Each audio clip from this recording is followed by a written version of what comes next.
Dùng cái vỉ đó mình để lên cái con IC này nè, em thấy nha.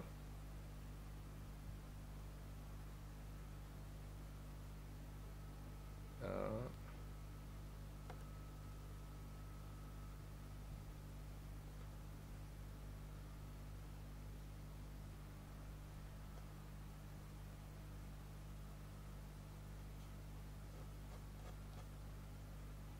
Rồi.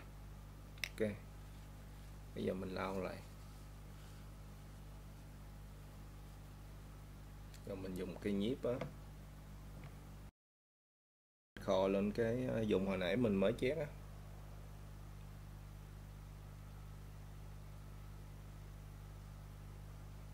Đó,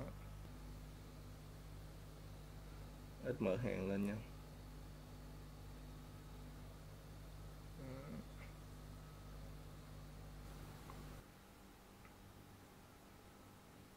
Đây cái con IC này nè anh em, 77620 là con IC này. Đó, nó bị chạm cái khúc chỗ này nè. Thì cái nguyên nhân chạm đó là do nước đó, nó đóng ở dưới đây nè, nó ăn ở dưới cái chân này nó làm chạm thôi. Thì mình sẽ tháo cái con IC này ra và mình tạo cái chân lại và mình đóng lại, mình xem coi nó có hết cái tình trạng bị chạm ở đây không. Và mình cũng giải thích cho anh em hiểu luôn là nếu có một cái con IC bất kỳ ở trên cái men này á, nó bị chạm á anh em, thì cái men này sẽ không có hoạt động nha.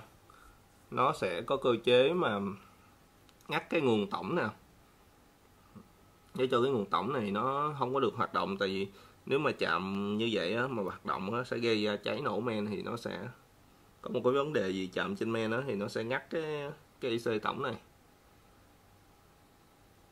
Rồi ha, mình sẽ tiến hành tháo cái con IC này ra và kiểm tra xem coi nó bị cái vấn đề gì nha. Rồi ha, ở đây á, là con IC mắc 77620 rồi anh em. Thì mình sẽ tiến hành lấy cái con IC này ra cho anh em xem nha. Và trước khi mình tách cái con IC này ra thì mình phải dùng một ít mỡ hàng đó anh em.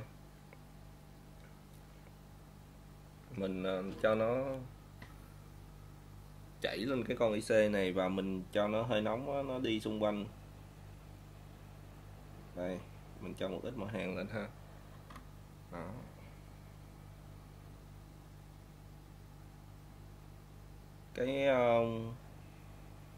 Cái mà nguyên nhân mình cho mỡ hàng lên đó là làm cho nó chảy cái chì ra nha anh em. Anh em không dùng cái mỡ hàng á thì cái chì của mình đó nó không thể nào mà chảy ra được đâu. Rồi ha, rồi bây giờ mình sẽ cho nhiệt độ nó nóng vòng vòng cái con IC này trước khi mình khò trực tiếp vô con IC này để mình lấy ra nha.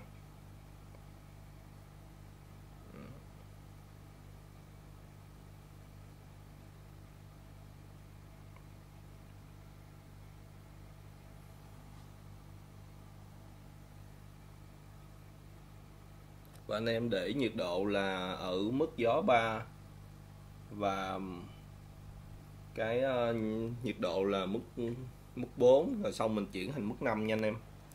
Anh em đừng có để mức 5 liền. Mức 5 liền nó sẽ rất là nóng, nó sẽ cái con IC nó chưa đáp ứng được nhiệt độ á, thì nó sẽ gây vỡ cái con IC này ra nha anh em. Mình để nhiệt độ 4 chút, mình khò cho nó chảy cái mỡ hàng ra chút xíu nãy như mình làm cho anh em xem á. Rồi bắt đầu là bây giờ mình để cái ở mức 5 rồi nè, gió 3, mức nhiệt là nhiệt 5. Ở cái mỏ hàng á, ở cái tay khò máy khò là quýt 850A nha anh em.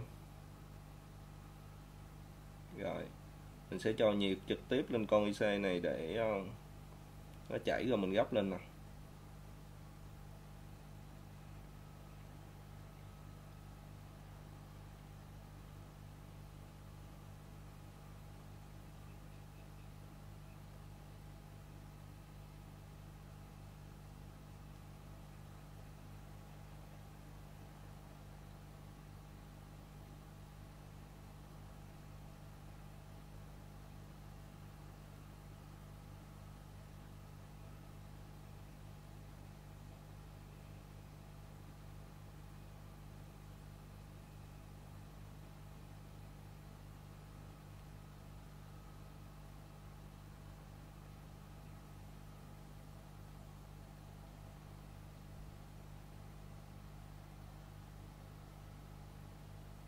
Rồi bây giờ mình sẽ gấp con IC này lên.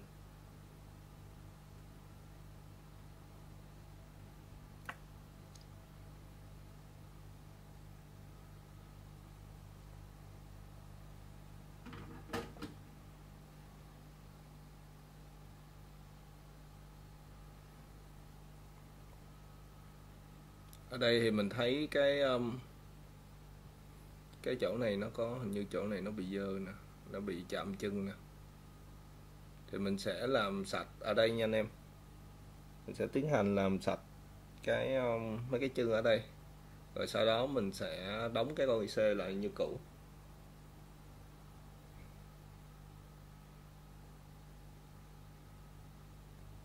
Rồi để làm sạch cái chân trên cái me này, anh em dùng cái mỏ hàng ở nhiệt độ cao nha, để anh em thả chì xuống.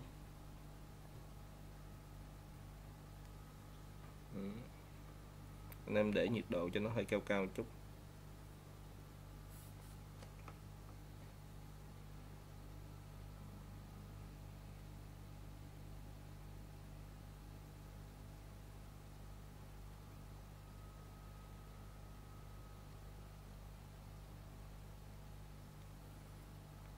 Okay. Rồi mình dùng một cái miếng dây hút chì anh em sẽ hút sạch các chì dư.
Rồi mình sẽ quay nó qua một cái chiều khác để mình vệ sinh ở bên đây, tại vì nó không có thuận tay á, mình phải quay tới quay lui ha anh em.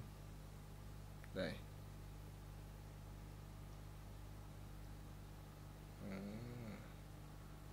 Có những cái chân ở đây nè chưa có sạch, mình để vô để mình lin cái chân này luôn.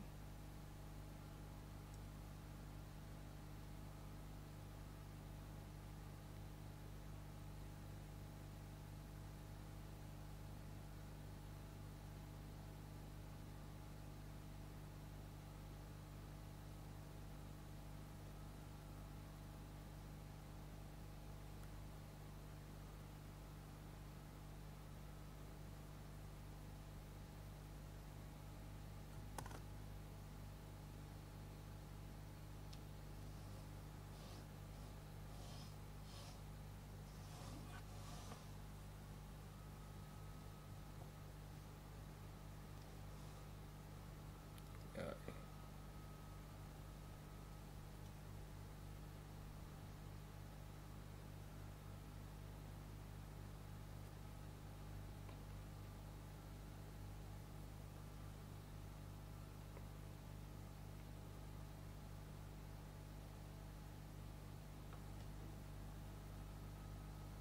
Tiếp tục là những cái chân ở trên đây anh em.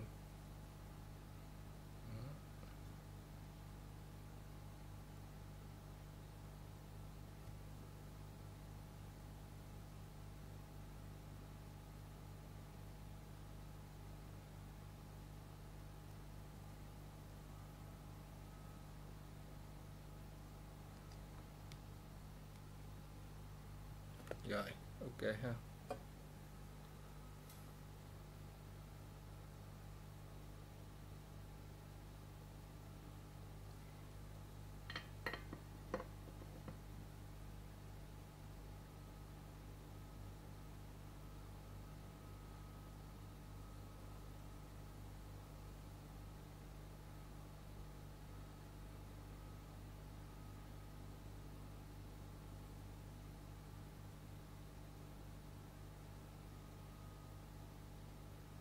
Rồi, vậy sạch rồi anh em, đừng có làm kỹ quá nó bị chóc mấy cái đường đồng đây nè. Rồi ha.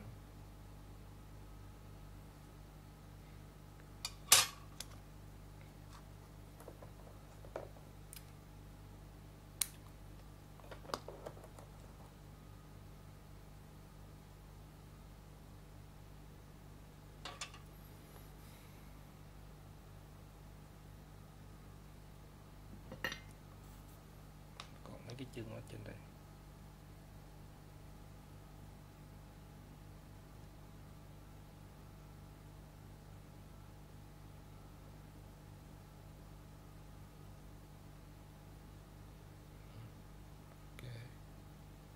Rồi, ok, xào tay.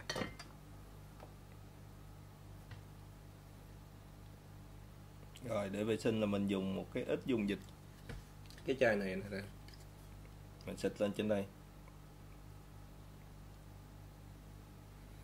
Rồi, mình để chút xíu cho nó khô nha.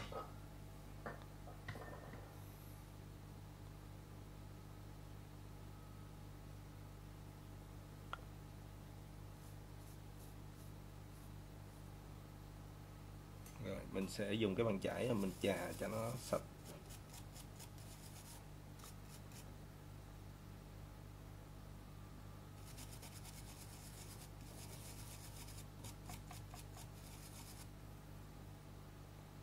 Ok ha. Rồi, mình xịt thêm một lần nữa.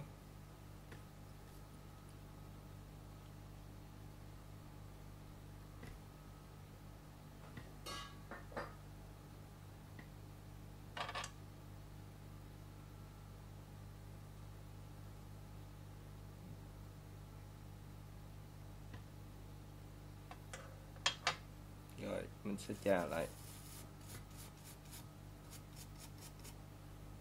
Ok, sạch nha anh em. Anh em thấy những cái chân nó sáng bóng như vậy là nó đã sạch rồi.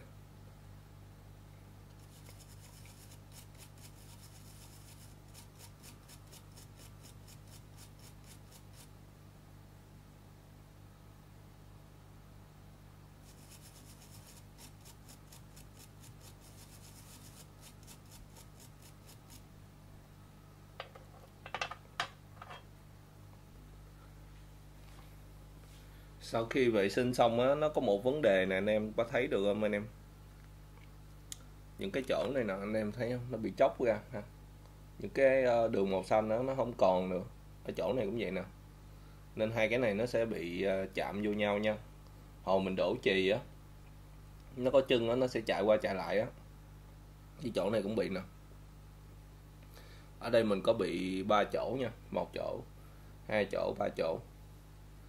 Để xử lý cái lỗi này anh em bắt buộc anh em phải có một cái keo UV anh em chét cho nó ngắt giữa hai chân này để dưới nhau ha.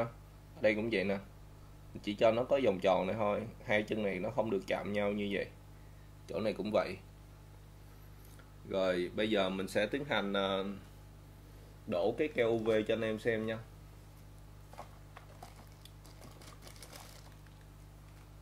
Đây, ở đây mình có một cái chai keo UV này anh em.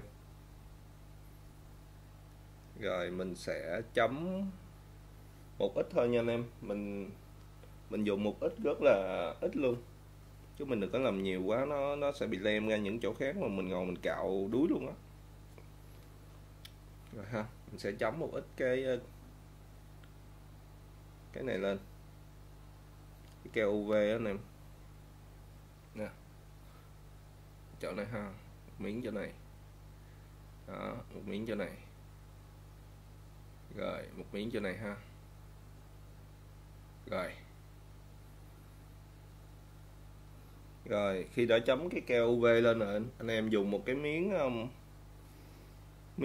phim bóng á, phim mà trong suốt á, mình đè ép nó xuống chứ không á hồi nó sẽ tạo thành một cái cục á, mình không thể mà hàn lên được nha anh em. Nó tạo thành một cái cục rất là cao á, nó sẽ bị nhô lên. Rồi bây giờ mình sẽ dùng một cái miếng phim nhựa mình ép nó xuống nha. Đây mình sẽ ép những cái chỗ này. Rồi khi mình đã dùng cái một cái tấm phim đó mình ép nó lên được rồi anh em, rồi bắt đầu mình chiếu cái tia UV lên nha anh em. Bây giờ mình sẽ lấy một cái đèn UV để mình chiếu lên trên cái men, cái chỗ này nè, nhất là cái chỗ ở giữa này nè. Mình sẽ tách đôi cái này ra.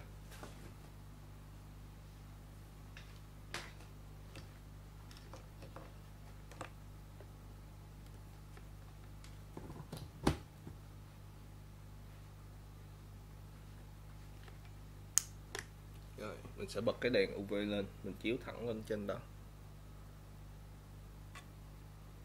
Mình tạm tắt cái đèn này nha, cho anh em thấy nó. Đó.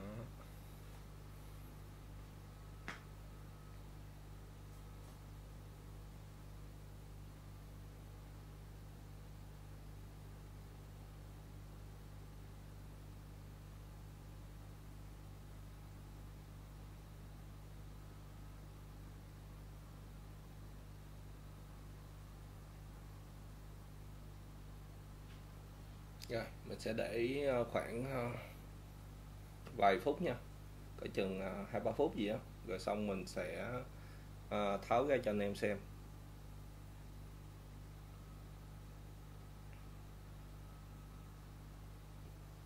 Rồi sau khi mà nó khô rồi nó sẽ như vậy nè anh em. Sao nó cứng vậy nè, thấy không? Nó không phải là còn dạng lỏng nữa nha anh em, nó thành cái dạng mà rắn này đó, anh em thấy. Rồi bây giờ mình sẽ dùng một cái dùng một cái con dao để mình cạo ra nha anh em. Anh nhân dùng phải con dao bén để mình cạo cái chân mà cái chân mà mình cần cho nó ăn chì lên đó. Còn những cái mà phần mà mình không muốn nó ăn á, thì mình cho nó màu xanh nha. Tại vì cái lý do của mình đó là mình không muốn cho nó ăn giữa hai chân với nhau á, thì mình dùng một cái con dao này mình cạo bớt cái phần bên này ha. Đây.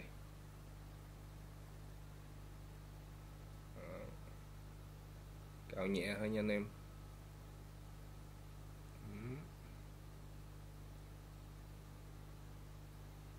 Đó anh em thấy. Rồi ở dưới đây mình cạo qua. Cái lý do mình không muốn cho nó ăn nhau á là ví dụ hai hai cái bi chì á mà nó ăn ở trên ở giữa cái con IC á, thì nó sẽ đội con IC lên nha anh em, và nó sẽ kéo theo tất cả cái chân kia nó không ăn, thì mình sẽ tách rời hai cái con này ra.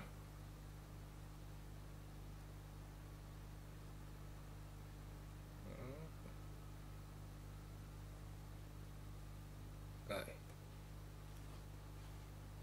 mình sẽ cạo những cái chân mà cái con này luôn, tại con này hãy là mình nó chảy qua.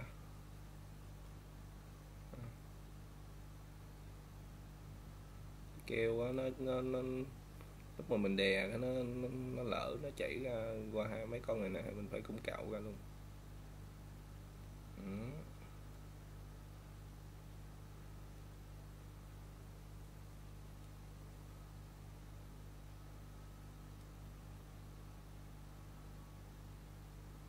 Dao này nó bén lắm anh em, mà họ cạo không cẩn thận là nó chóc cái mạch động luôn á. Rồi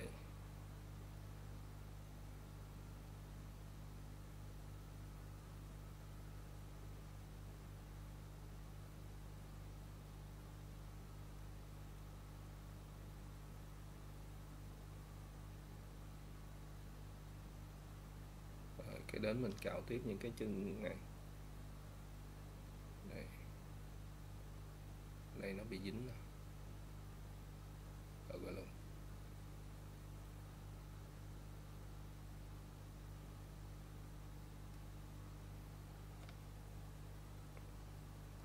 Rồi ha. Ở dưới đây nó cũng có bị nè. Cái chân đây.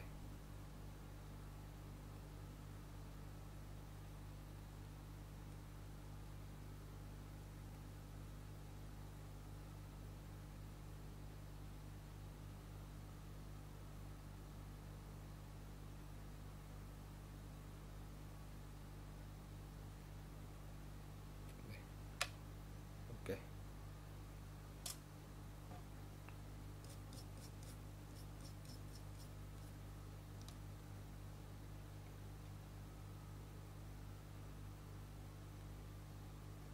Như ở đây nó cũng có bị nữa nè.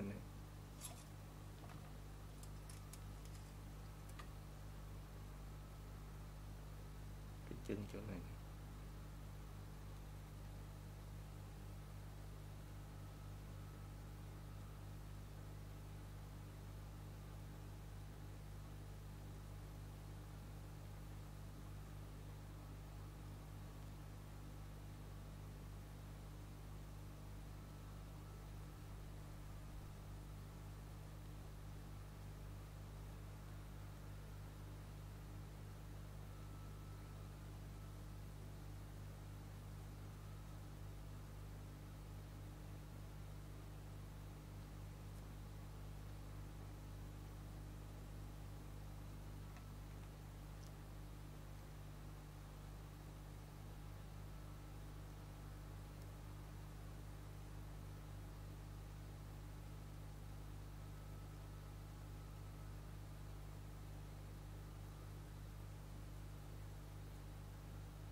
Rồi, bây giờ mình cạo sạch hết rồi nha anh em. Cạo những cái chân này mà mình lỡ cho cái này nó chảy vô á, thì mình phải cạo ra hết nha, chứ hồi nó không ăn á.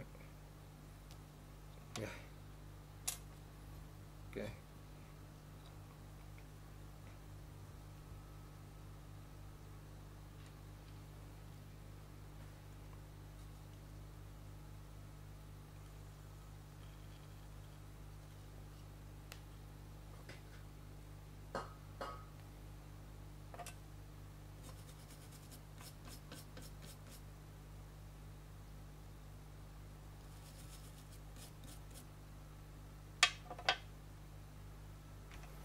Rồi anh em thấy ở trong cái màn hình của mình á, là dưới cái bụng của con IC á anh em, thì mình nói á, là đối với tình trạng mấy con IC bị vô nước á, anh em thấy không, mình có vệ sinh rồi á, mà dưới bụng nó cũng bị chạm chân rồi anh em.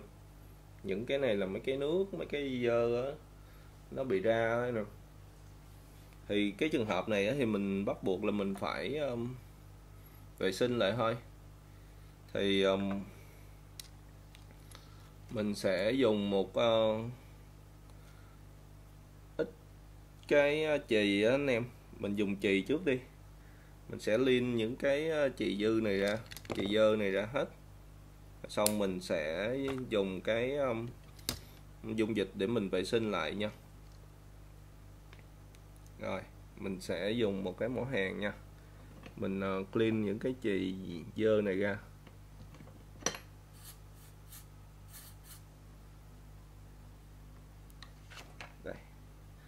Rồi mình làm cho anh em xem nè.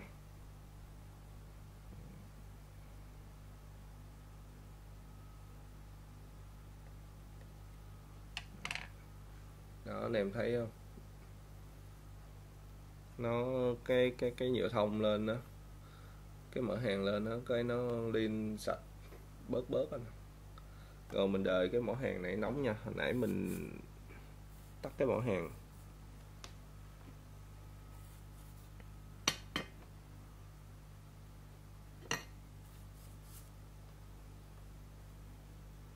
Vậy.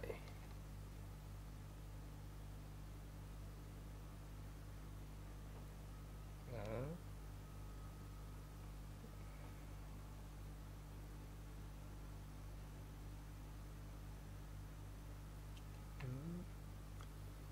Đó, anh em thấy cái chân nó sạch bóng lại không? Rồi bây giờ mình sẽ lấy một cái dây hút chì để mình hút những cái chì dư ra nha. Nó còn những cái chì dư đó, anh em thấy không? Mình sẽ hút sạch tất cả chì luôn.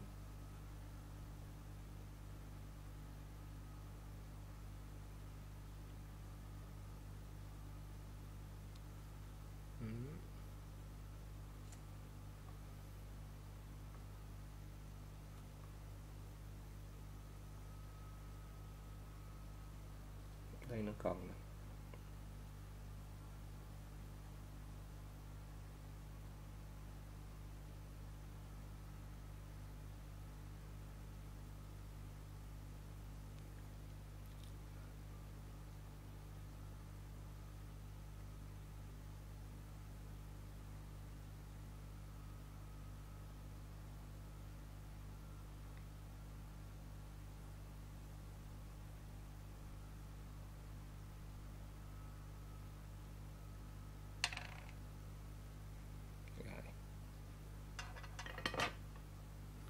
Đó, anh em thấy mình vệ sinh một cái là nó sạch cái chì luôn rồi anh em.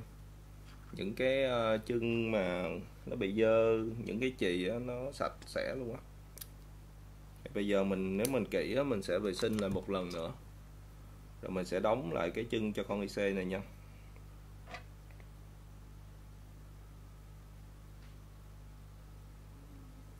Thì đối với những cái máy mà bị vô nước anh em thì nó chạm ở đâu thì mình xử lý ở đó thôi.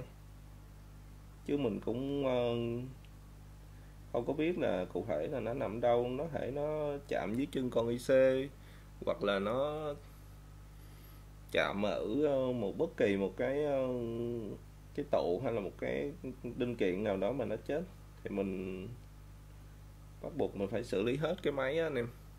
Vệ sinh xong mà cũng chưa có xong đâu. Thì mình nói đối với những cái máy mà vô nước á thì tỷ lệ sống của nó cũng thấp nha. Nếu mà nó có thể cứu được á thì mình sẽ gắng cứu thôi. Còn nếu mà mình nói là nó sống không có cao á, là do có thể là nó chết rất là nhiều linh kiện á, thì mình thay thì mình không biết thay gì nữa, thì mình chịu thôi. Chứ cái đối với những con linh kiện mà lớn á anh em thì ok. Còn đối với những linh kiện mà nhỏ nhỏ mà nhiều quá thì mình không thể nào mà thay được hết tất cả các linh kiện được.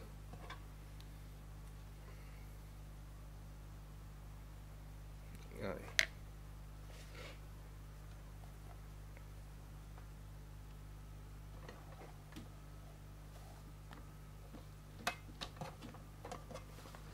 Rồi.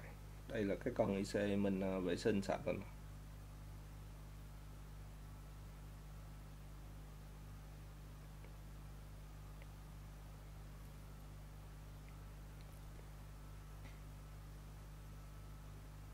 Anh em thấy những cái chân của nó ok à không? Đẹp rồi nè. Nãy là chân rồi chạm vào tựa lưa hết rồi, bây giờ nó ok à.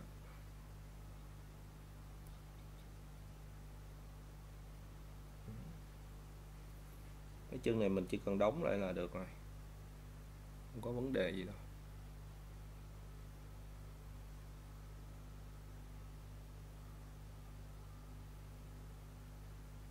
Zoom lại coi cái chân nào bị đứt không này.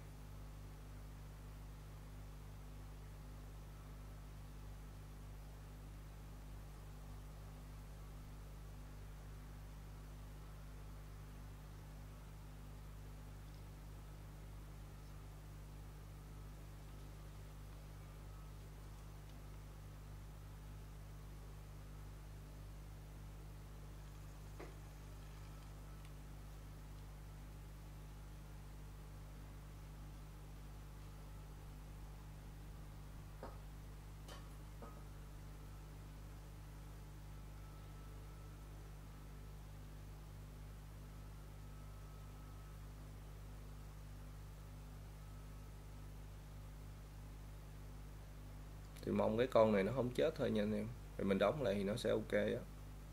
Nó chết thì mình bó tay, phải thay con linh kiện khác.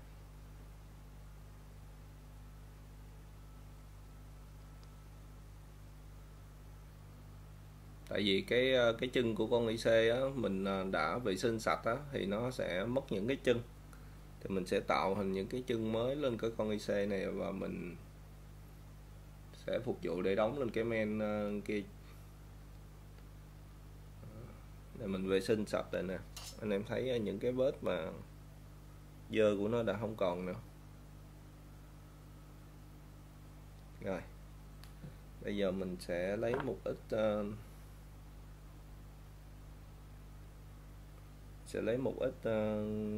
chì nha, bột chì á anh em, và mình sẽ đóng lên đây.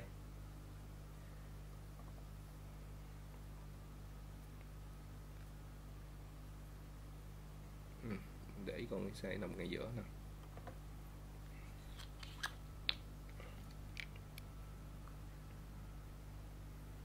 Mình dùng một ít bột chì nha. Đây, bột chì.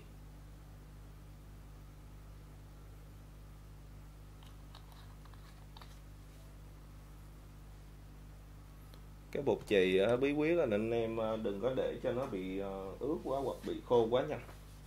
Nếu mà ướt quá thì cũng không được, mà khô quá cũng không được đâu. Cho nó vừa luôn á.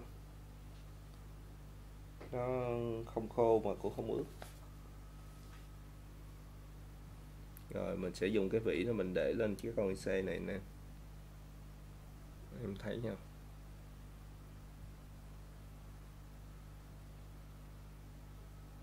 Đó.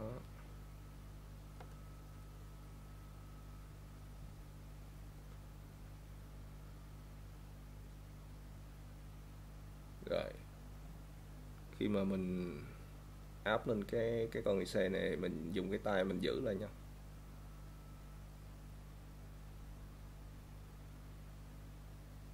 Rồi mình canh cho đều các góc.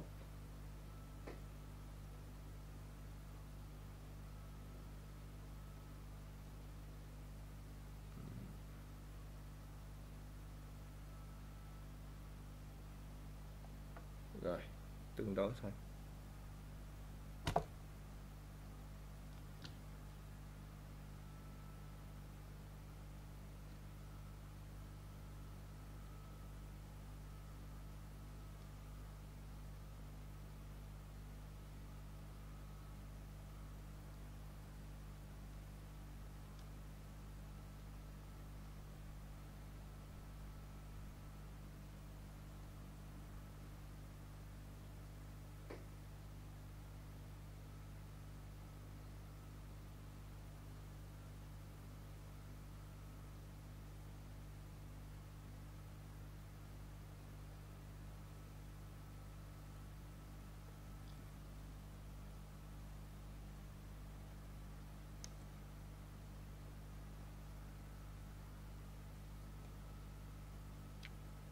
Rồi bây giờ mình sẽ chét chì lên nha nè.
Ok, bây giờ mình lau lại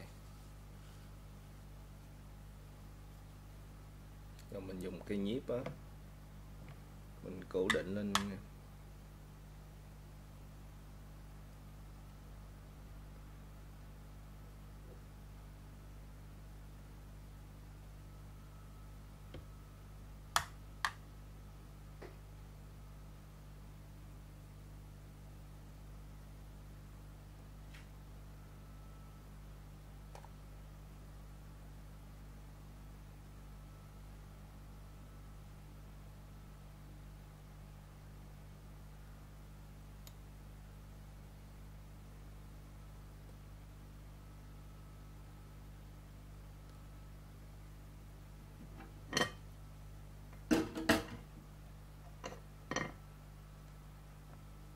Rồi mình dùng cái mỏ hàng mình máy khò chứ, mình khò lên cái dùng hồi nãy mình mới chét á.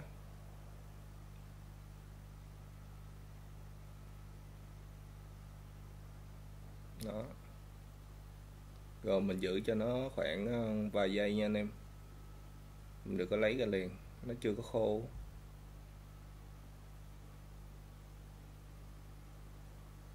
Rồi.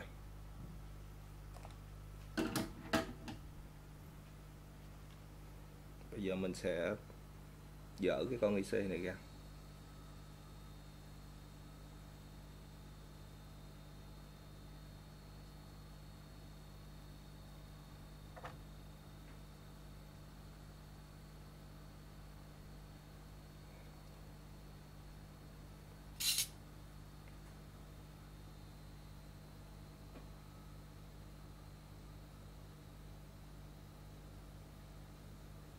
Đó, anh em thấy những cái chân nó đều không? Rồi. Bây giờ mình sẽ dùng cái máy khò để mình khò cho những cái chân nó về vị trí đúng của nó nha anh em. Tại nãy trong cái vỉ thì nó có thể lệch lạc một vài cái, thì giờ mình dùng máy khò để mình khò những cái chân nó lại. Đó.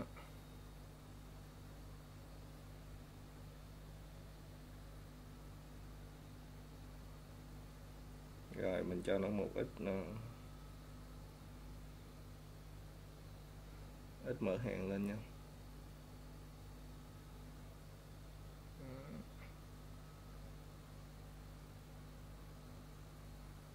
Rồi, ok, đẹp rồi anh em.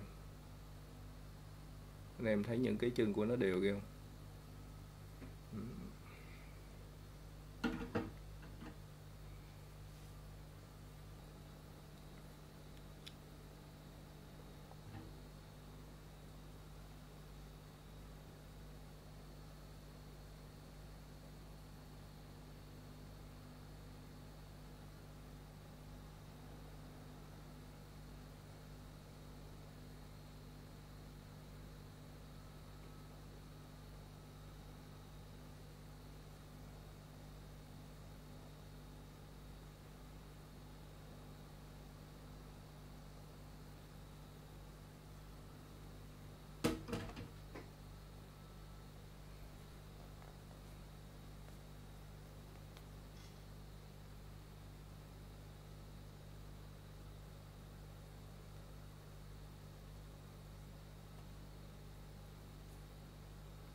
Rồi, để đóng con IC này anh em để ngay đúng cái vị trí ban đầu của nó nha, để mình coi cái chiều của con IC này nó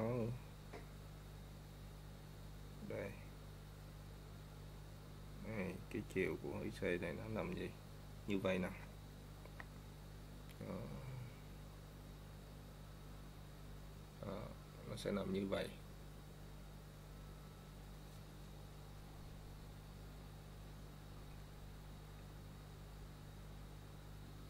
Rồi, anh em dùng một cái nhíp nha anh em cố định cái con IC ngay ở vị trí đó và chỉnh nhiệt độ nó là hơi cao chút, gió 3 và nhiệt 5 nha. Và mình cố gắng mình giữ cái con IC này ngay cái vị trí Ở đây mình thấy nó đều ba cạnh này nè, mình giữ nó khoảng mấy giây á thì mình sẽ rồi cái lúc đó mình sẽ buông ra, cố gắng cho nó nằm xuống đúng vị trí nha, mình hơi ấn nhẹ xuống nè đó.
Đó, anh em thấy nó đã cố định tạm rồi.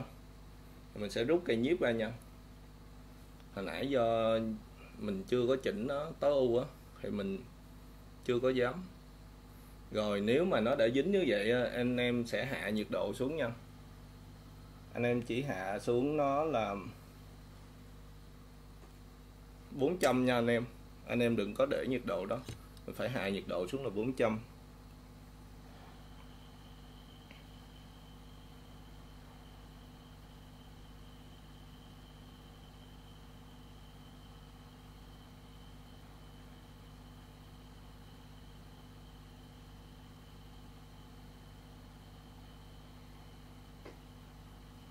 Và mình sẽ xoay vòng vòng ha. 400 là mình sẽ xoay vòng vòng.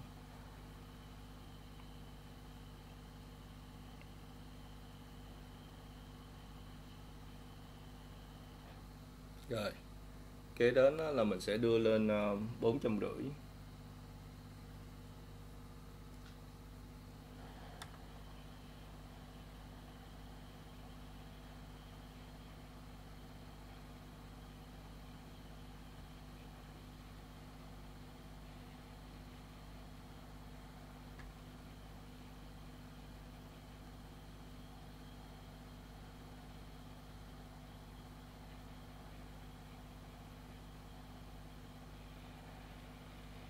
Ở nhiệt độ này mình sẽ đẩy nhẹ con IC chút xíu.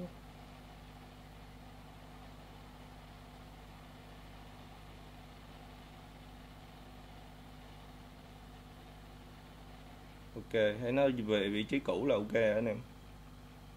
Rồi, bây giờ là mình sẽ đưa lên 500 lại và mình sẽ không được đụng vô nó nữa nha.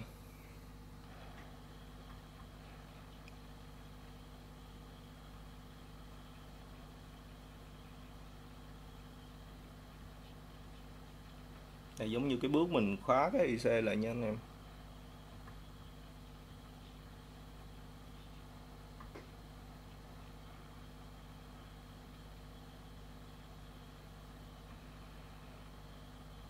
Rồi. Ok. Bây giờ mình chỉ cần đợi cho nó. Rồi ha anh em. Mình đã đóng xong cái con IC này rồi anh em. Thì cái con IC này á thì mình là IC mà nguồn tổng á thì nó cũng rất là quan trọng nha anh em. Nó mà không hoạt động á thì tất cả các thành phần trong cái máy của mình á thì đều không hoạt động á, nên cái con này á, nó quan trọng lắm. Lúc mà đầu á là cái con này nó bị chạm nè anh em, hồi nãy mình đóng lại cho anh em thấy á, thì mình sẽ xử lý xong rồi thì bây giờ á thì mình sẽ cắm vô cái mặt test dòng mình thử coi nó ok không nha anh em. Đây là con 77812 nè, 77620 chứ cái con IC này là 77620 nha anh em. Rồi bây giờ mình sẽ cắm vô cái mạch này, mình kiểm tra lại thử coi nó chạy không nha.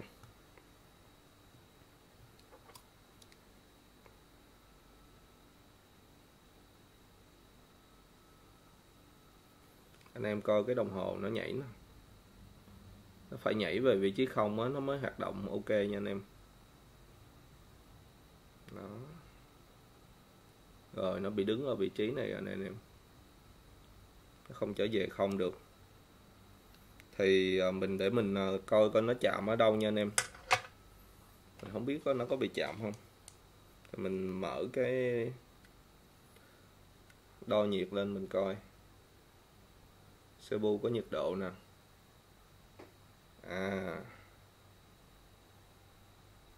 Cái chỗ con này á, là nó hoàn toàn là không thấy chạm gì nha anh em.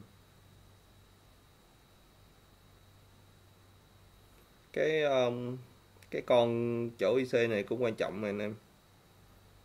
Nó nếu mà nó không hoạt động thì cái vụ CPU mình nó có nóng á, nó cũng không có chạy đâu. Rồi mình coi có mặt phía sau coi nó có nóng không.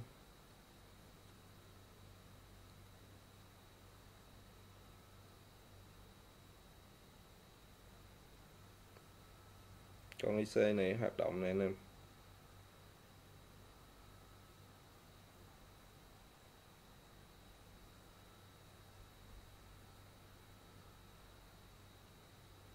Chỗ này thì nó khá nóng nha. Rồi vậy là cái mạch mình nó bị chạm ở đâu nữa rồi anh em ơi. Để mình đo coi cái nguồn nó ra đủ không. Giờ mình sẽ dùng cái đồng hồ VOM để mình đo lại cho anh em xem nè.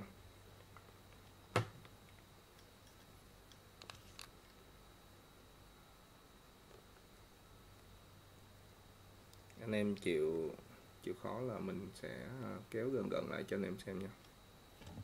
Rồi giờ mình sẽ đo cái rồi bây giờ mình sẽ hướng dẫn cho anh em đo cái chỗ này nha. Mình sẽ đo những cái cái cuộn dây chỗ này nó có nguồn nè ha anh em, có nguồn ra nè,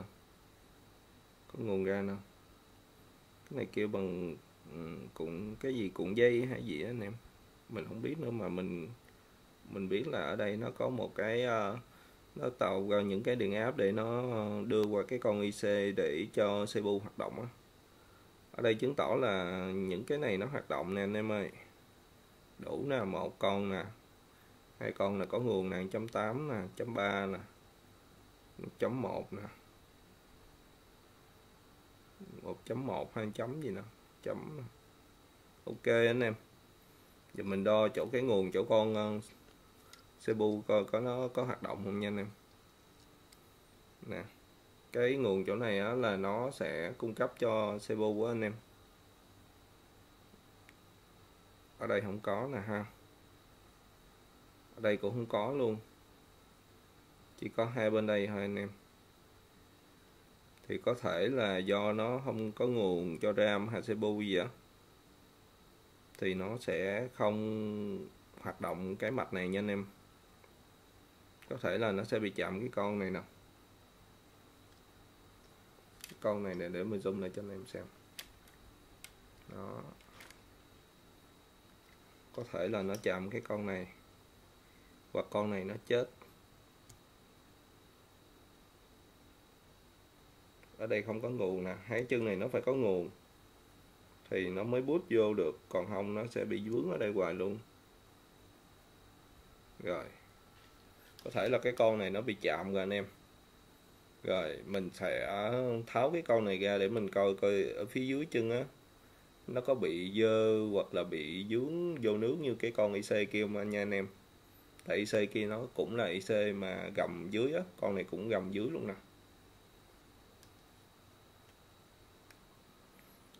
Rồi ở trên màn hình anh em á là con Mac 77812 nha anh em. Cái con này á mình nghi ngờ thôi nha anh em, là nó bị chết á.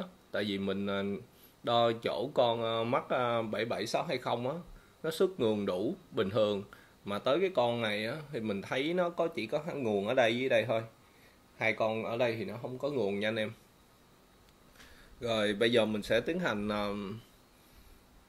lấy cái con này ra để mình coi ở dưới chân á, ở dưới gầm á, nó bị vô nước á, nó có bị đóng những cái dơ gì dưới chân này không, rồi mình sẽ vệ sinh lại rồi mình đóng vô lại cho anh em xem nha. Ở đây á mình thấy á, những cái chân này nó bị vô nước anh em, cái chỗ này chắc chắn là có bị vô nước nè ha, nó bị bong những cái chân chỗ này, thường là nó phải sáng bóng như vậy nè, còn đây nó bị vô nước á, nó ra ten những cái chân này anh em thấy không.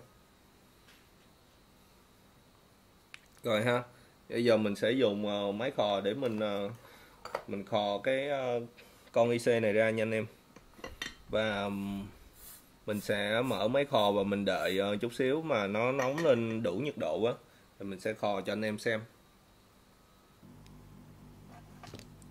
Rồi mình sẽ dùng một ít cái mỡ hàng á anh em, mình sẽ cho nó lên cái con IC này, và anh em phải dùng mỡ hàng nhưng mới tách con IC ra khỏi men được nha. Anh em không dùng mỡ hàng đó là IC nó sẽ bị không có xả được cái chân ở dưới cái gầm của nó nha. Rồi mình cho cái nhiệt độ xoay vòng vòng quanh cái con IC nha. Anh em dùng cái máy khò mà để nhiệt độ cỡ là mức ở 3 và gió là mức cũng là 3 luôn.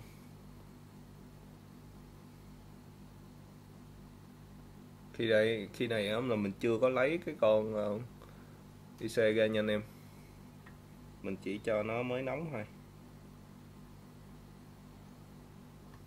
Rồi giờ mình sẽ bắt đầu tăng nhiệt độ lên.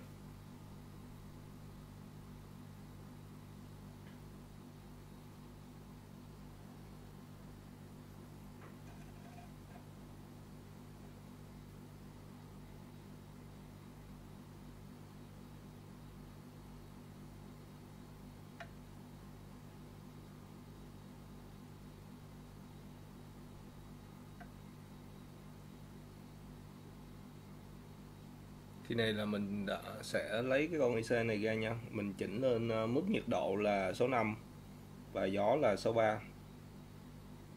Khi này con IC nó sẽ được làm nóng trực tiếp để mình lấy cái con IC ra được.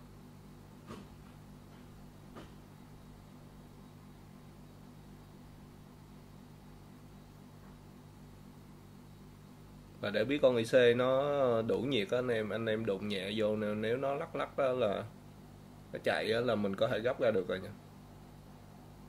Còn nó mà chưa có chạy á thì mình đừng có cố mà cậy nó sẽ đứt cái chân dưới đó. Rồi mình cứ cho nhiệt nó xoay vòng vòng vậy đi. Rồi, sắp lấy được rồi nè anh em.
Rồi.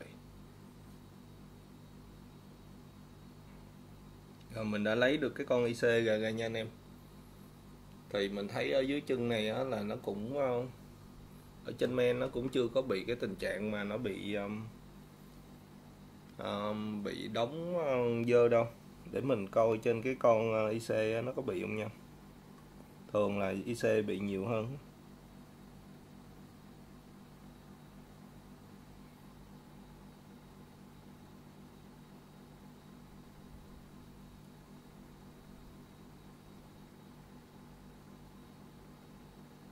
Thấy cũng ok nha anh em. Mình cứ đóng lại cái con này đi.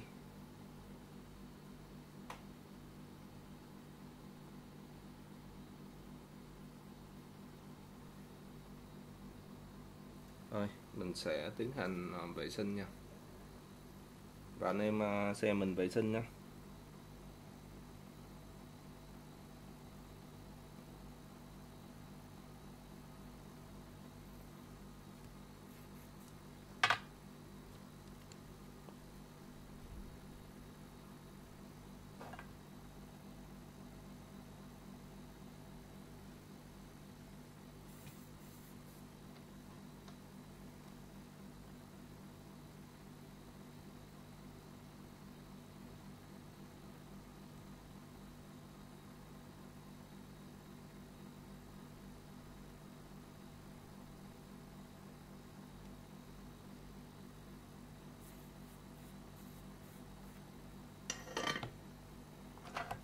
Rồi mình sẽ dùng một ít dây hút chì anh em. Mình sẽ vệ sinh những cái chân mà nó còn dính chì ở trên cái men nè.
Còn một ít nha anh em, nó chưa sạch đâu.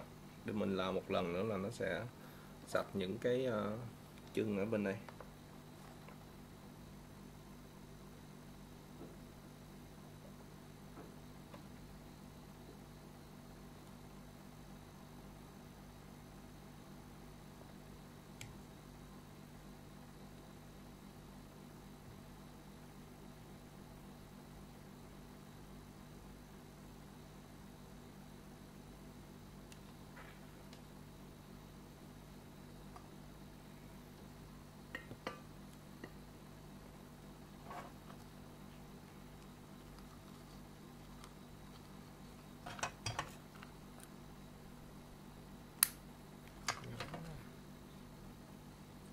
Mình zoom xuống cho anh em xem nha, những cái chân nào mà nó còn chì nè.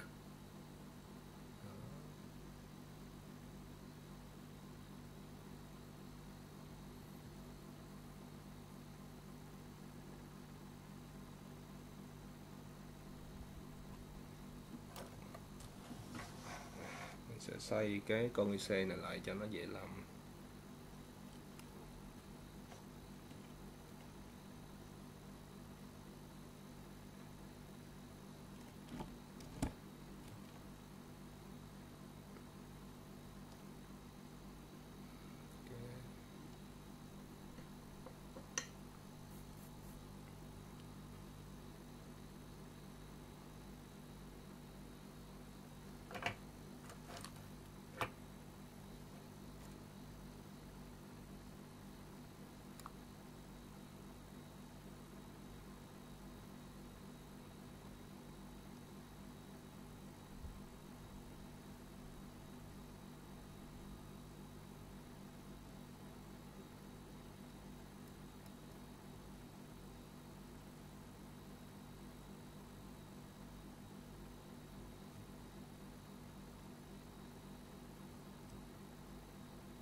Rồi, ok, sạch rồi anh em.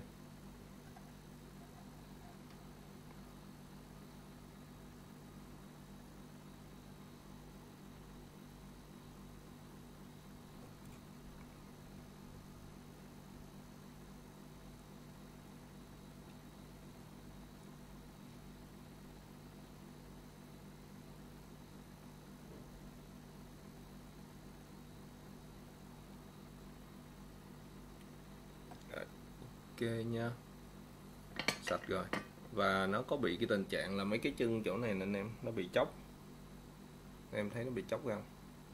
Giờ bắt buộc mình phải đổ lại những chân đây nè, chân chỗ này thôi. Còn những chân này thì mình thấy ok nè, không sao. Rồi ha anh em, bây giờ mình sẽ tiến hành là mình vá lại những cái chỗ này nha. Mấy cái chỗ này là nó bị mất cái chỗ cách điện nào, mình phải vá cho nó hình cái tròn như những cái ô này. Mình không có được để về chì nó sẽ chảy qua lại tất cả các chân nha anh em. Rồi bây giờ là mình sẽ ở chỗ bên đây thì nó cũng có hơi hơi nè, chắc mình cũng phải vá luôn. Và anh em sử dụng cái keo UV để mình vá cái này lại nha.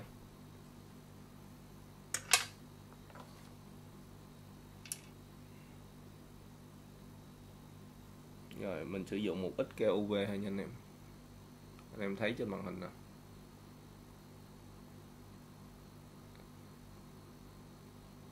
Mình sử dụng đừng dùng nhiều quá.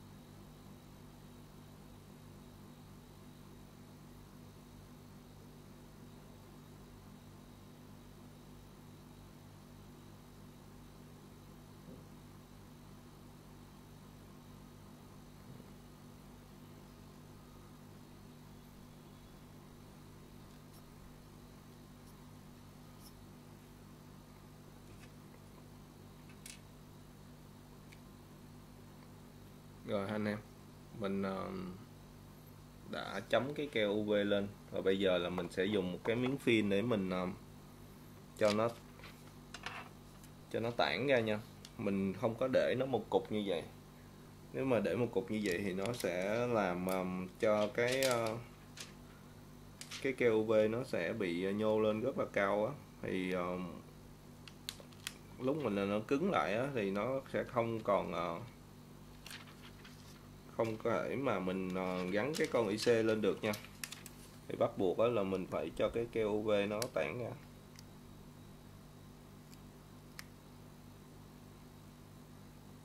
Giống như anh em suy nghĩ là nếu mà mình dùng một cái gì mình đè lên thì nó sẽ bị tản ra đó. Thì mình ở đây là mình dùng một cái miếng phim nha, cái tấm phim. Mình sẽ cho nó tản cái keo UV ra. Đây.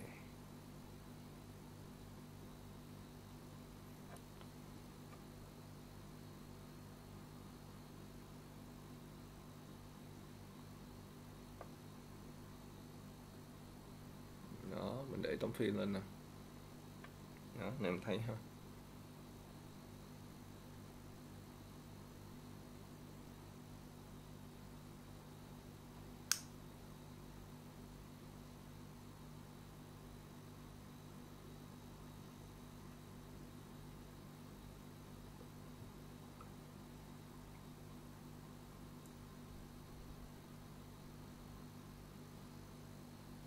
Đây là cái chân của con IC mới nè anh em.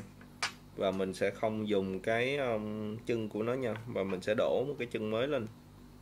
Tại vì mình không có quen xài những cái chân của con IC cũ á, nó rất là khó để mình hàn lên. Nếu mình quen cái nào mình xài đó thì mình đổ chân mới cũng được, không có vấn đề gì. Giờ mình sẽ vệ sinh sạch những cái chân mà nhà sản xuất á, lúc bán con IC này á, nó tạo á, thì mình sẽ vệ sinh nó. Rồi xong cái mình sẽ đổ một cái chân mới lên cho anh em xem nha. Này, mình clean hết.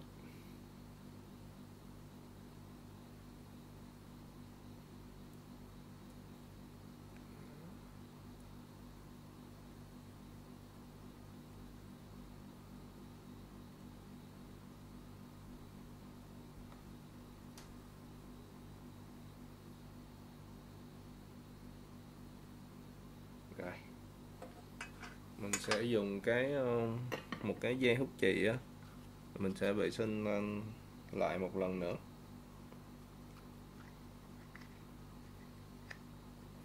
Ở đây á, mình mới là tẩy những cái chân cũ ra thôi nha anh em. Giờ mình sẽ dùng cái dây hút chì để mình làm sạch những cái chân ở trên cái con IC này.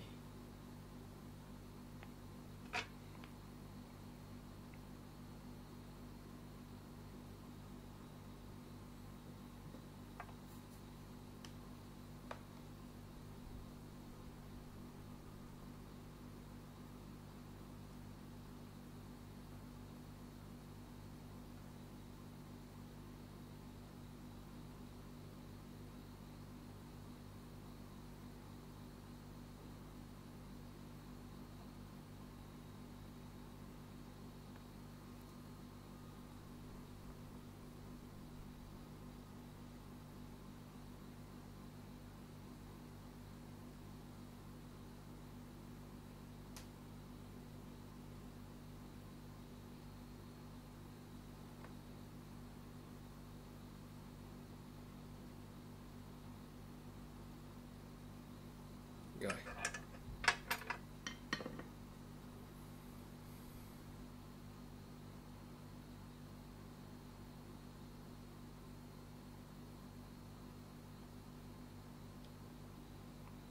Rồi anh em, bây giờ mình xịt cái dung dịch vệ sinh lên, vệ sinh mặt đó, mình vệ sinh cái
chân trên cái con IC này anh em.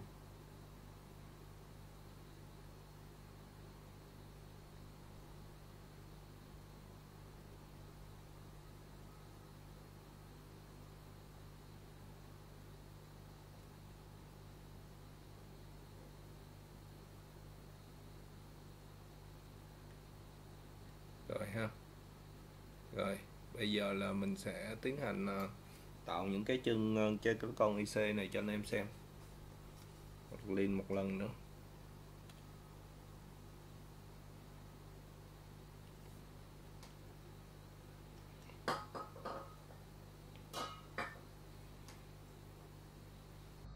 Rồi bây giờ mình sẽ dùng một cái vỉ để mình đổ chân lên cho anh em xem nè.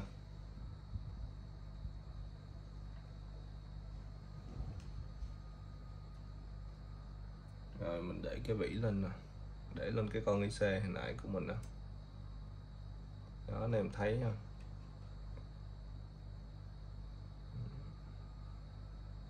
Cái vỉ này để làm chân đó anh em. Mình để anh em canh cho nó ngay nha. Đó.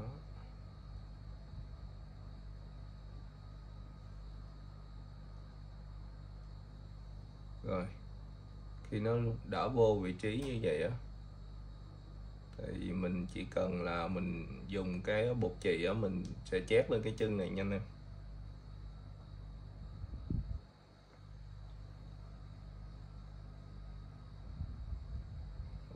Anh em cố gắng chét cho nó đầy đủ lên các chân nha. Rồi mình sẽ cố định lại.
Rồi và khi mình đã ok rồi anh em thì anh em dùng cái miếng khăn giấy á, anh em vệ sinh lại ha. Rồi sau đó là mình sẽ dùng cái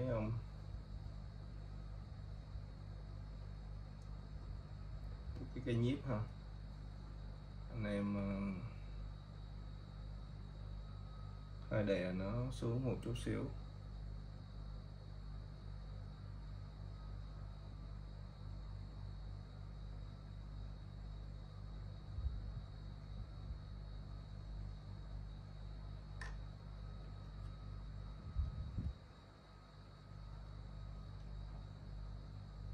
Và mình sẽ dùng cái nhíp mình giữ ở vị trí này. Và anh em dùng một cái tay khò, anh em khò cho nó chảy những cái chân này ra nha.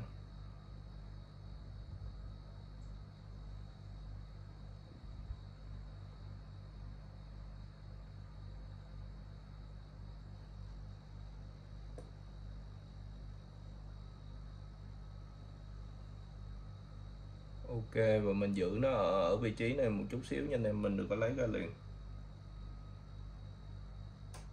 Rồi mình bây giờ mình nhả ra nè.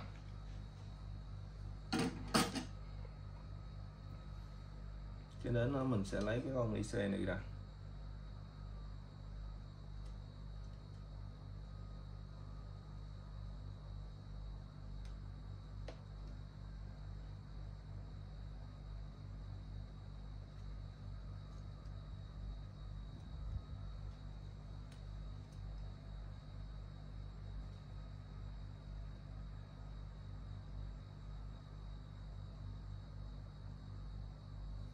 Rồi anh em, anh em thấy cái con IC mình nó sau khi được đóng chân á, thì nó sẽ như tình trạng như vậy nè. Đó. Bây giờ là mình sẽ dùng cái tay khò mình khò cho những cái chân này nó về những vị trí mà của nó nha anh em. Tại vì lúc mà mình đóng á, nó chưa có về vị trí của nó đâu. Để mình zoom lại cho anh em xem nha.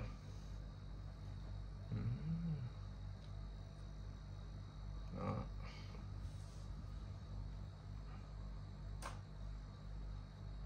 Rồi mình cố gắng mình đẩy nó lại ngay này. Đó.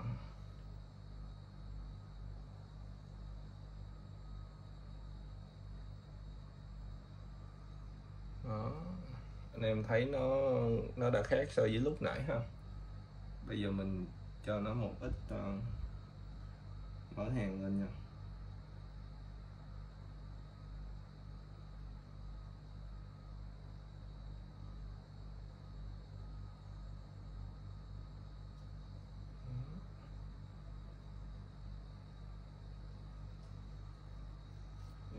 Chỉ một ít thôi nha anh em, đừng có nhiều quá.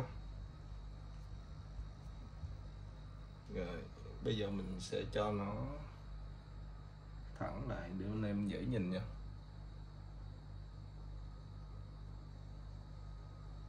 Rồi ha.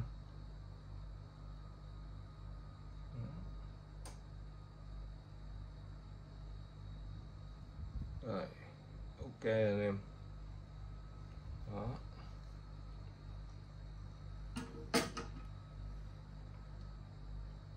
Rồi vậy là mình đã hoàn thành hướng dẫn cho anh em tạo những cái chân cho con IC này rồi nha.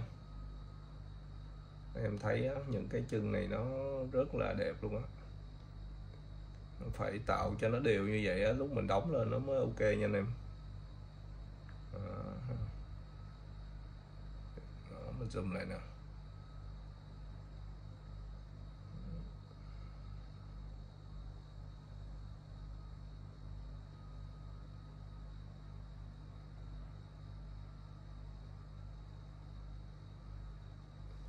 Do mình quen với nhiệt độ của cái chì bột này anh em, nên mình không có xài cái chì bột của hàng zin nó làm sẵn. Mình phải tạo một cái chân khác. Chì này á, mình xài 183 độ của anh em. Ok ha anh em. Rồi bây giờ mình đóng lên cái men nha.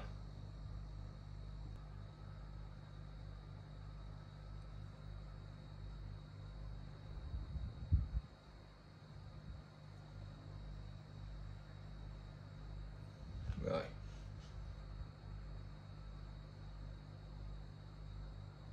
ok ha.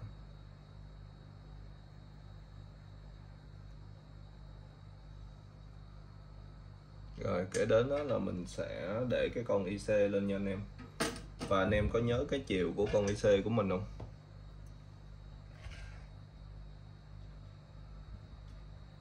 Rồi mình sẽ nhắc lại cái chiều con IC của mình cho anh em. Nó sẽ nằm như vậy nè.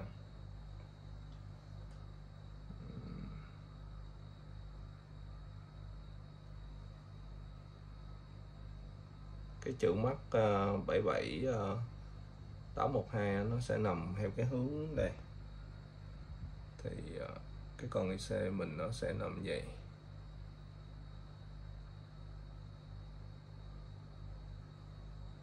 Nó nằm ngay cái góc xéo của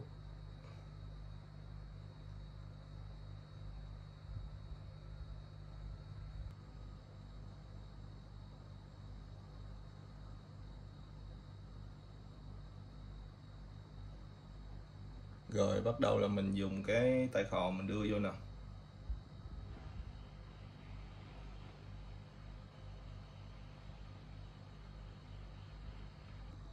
Lúc này mình khò thì những cái chân này nè nó không có dính hết tất cả đâu anh em. Thì anh em thử mới đầu mình dùng nhiệt độ thì nó sẽ dính một vài chân tầm thời lên thôi, mà nhưng nó cũng đã dính rồi nha anh em. Bây giờ mình sẽ hạ nhiệt độ xuống cỡ ở mức 4 thôi, và gió thì gió vẫn là gió 3 nha. Và mình bắt đầu là mình khò vô tiếp. Lúc này á, là mình cho các chân chảy đều lên hết.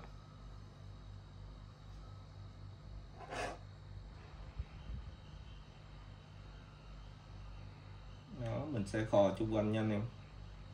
Lúc này á, mình đang cho các chân nó dính lên trên cái men này nè.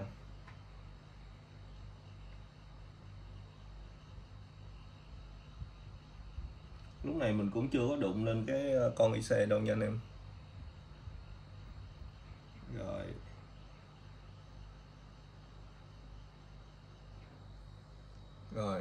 Rồi mình tăng nhiệt độ lên là 4.5 nha.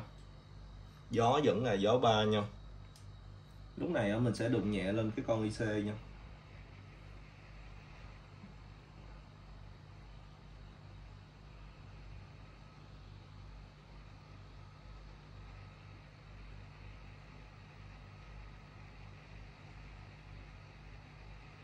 Đó, anh em thấy nó trở về vị trí nè. Đụng cái là nó đẩy trở về vị trí đúng của nó. Và lúc này nó đã ăn những chân rồi nha. Và mình sẽ đưa lên gió 5, không gió 3 chứ, và nhiệt độ là 5 nha. Lúc này là mình sẽ khóa cái con IC lại.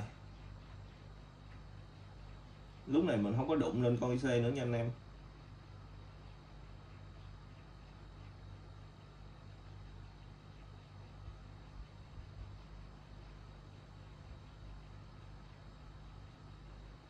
Rồi. Ok nha anh em.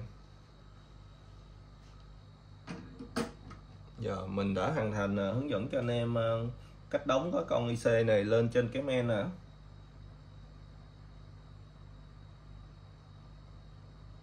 Bây giờ mình đụng vô nó là nó dính rồi.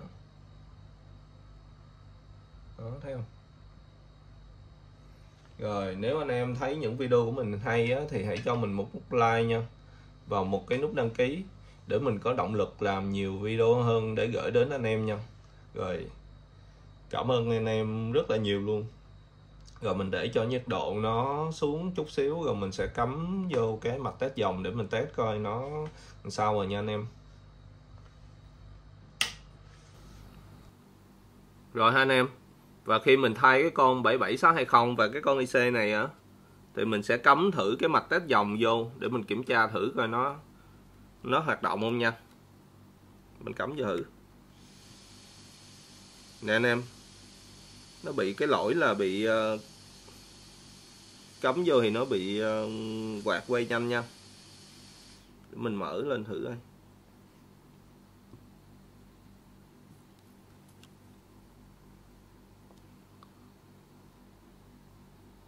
Mở lên thì nó bị treo logo rồi anh em ơi. Nó bị treo logo, nó không boot vô được cái màn hình chính này. Những cái máy mà bị bu nước á anh em, nó bị lỗi, nói chung là nó bị hết, bị lỗi này cũng lỗi kia. Để mình cắm cái, mình thử thay cái quạt khác coi nó có bị lỗi giống như vậy không. Có thể bị chạm quạt hoặc là bị chạm những cái con mà IC ở đây nè anh em. Nó có những cái con IC chỗ cho con á, chỗ này nè, mình thấy hôm bữa mình thấy là nó bị chết ngay chỗ này, nó bị vô nước ngay đây, bên đây nữa nè. Đó. Những cái con IC này nó mục đích nó là cho cấp nguồn cho con đó, nhiều khi nó bị chạm nó cũng ảnh hưởng đến cái quạt nữa. Nguồn cho con với nguồn quạt ở chung á anh em. Cái nguồn của con đó thì nó sẽ cấp cho quạt luôn á, nên nó cũng có vấn đề ngay đó. Đây là bị treo logo rồi nha anh em. Thôi mình sẽ rút cái mặt test dòng này ra để mình cắm cái quạt khác vô và nó có bị như vậy không nha. Nếu mà bị như vậy là do cái nguồn của con nó bị anh em. Giờ mình tháo này ra nè.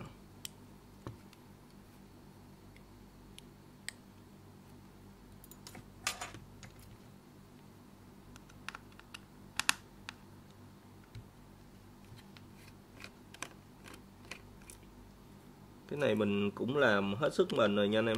Có gì không được thì mình báo khách trả luôn quá. Chứ mình nếu mà mình giữ lâu quá thì mà sửa không được á, khách cũng không có thích đâu. Nên nếu mà sửa không được thì mình sẽ trả lại cho khách. Đây mình cắm cái quạt mới vô nè. Quạt này quạt mới nha anh em.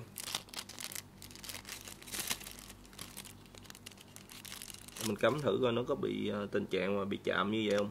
Nếu mà nó cũng quay nhanh như vậy là nó bị chạm men rồi nha anh em, chứ không phải là do nó bị cái quạt đâu.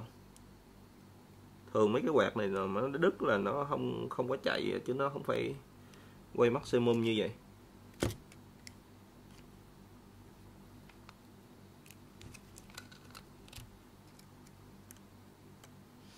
Đó không? Vậy nó bị chạm cái nguồn của quạt rồi.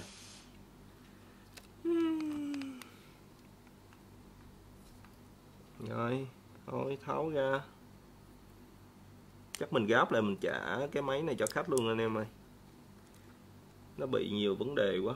Với cái máy này máy H nữa. Nên mình cũng không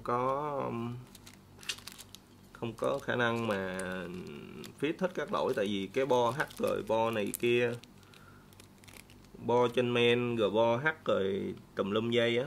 Nên nếu mà mình sửa thì nó tốn công lắm. Thôi chắc mình gửi lại cho khách đi. Mất thời gian của mình mà mất thời gian của khách nữa. Mình sẽ đóng lại nha.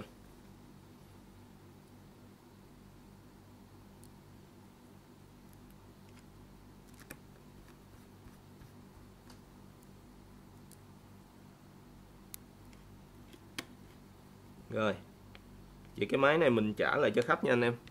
Rồi, cảm ơn anh em đã xem hết video của mình. Thì cái video nào mà sửa được thì mình cũng sẽ đưa lên để giới thiệu cho anh em xem. Và những cái video nào mà mình không làm được mình cũng phải đưa lên để mình nếu mà đụng cái tình trạng như vậy thì mình biết là cái hướng xử lý nó làm sao ha. Hoặc là anh em xem video của mình đó thì cũng có một ít kinh nghiệm nào đó. Rồi, cảm ơn anh em đã xem hết video của mình.